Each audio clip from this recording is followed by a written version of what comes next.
7 things banned under Ethiopia's state of emergency. October 17, 2016. Ethiopia's government has declared a 6-month state of emergency in the face of an unprecedented wave of violent protests. Activists in the country's Oromia region has been holding demonstrations since last November, and protesters from the Amhara region have also joined in.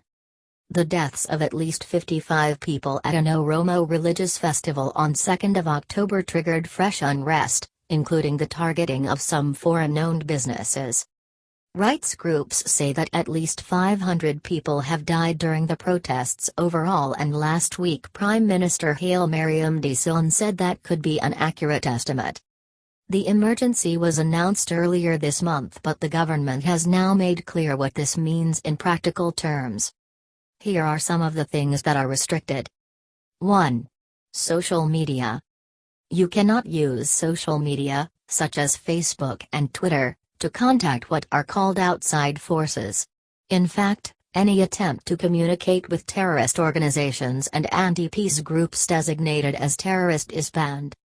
Protesters have been posting messages and mobile phone footage to social media and websites run by Ethiopian dissidents living abroad. The government has accused Eritrea and Egypt of fomenting the protests. 2. Broadcast media. You cannot watch the TV channels Asat, Ethiopian satellite television, and OMN, Oromo Media Network, which are both based outside the country.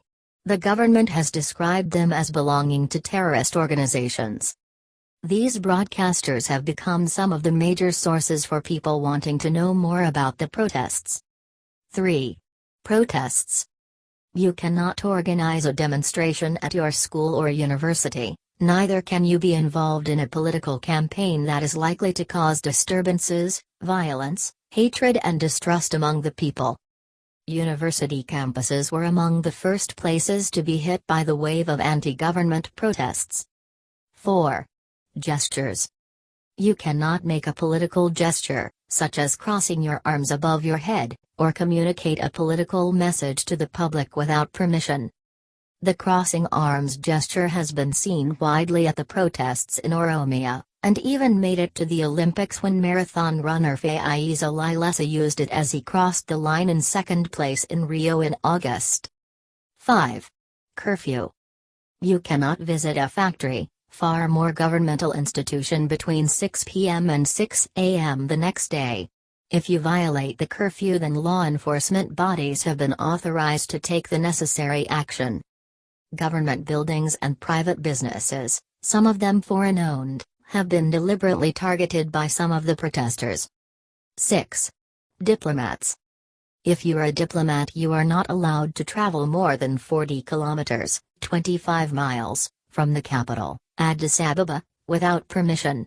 The government says that this is for your own safety. In general, the diplomatic reaction to the protests and the state of emergency has been muted.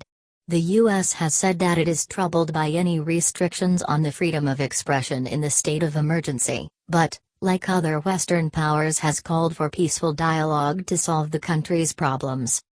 Ethiopia is a close ally of the U.S. against Islamist militancy in neighboring Somalia. 7.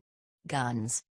If you have a gun, you cannot take it within 25 kilometers of the country's main roads out of Addis Ababa, and within 50 kilometers of the country's borders, even if you have a permit to carry it.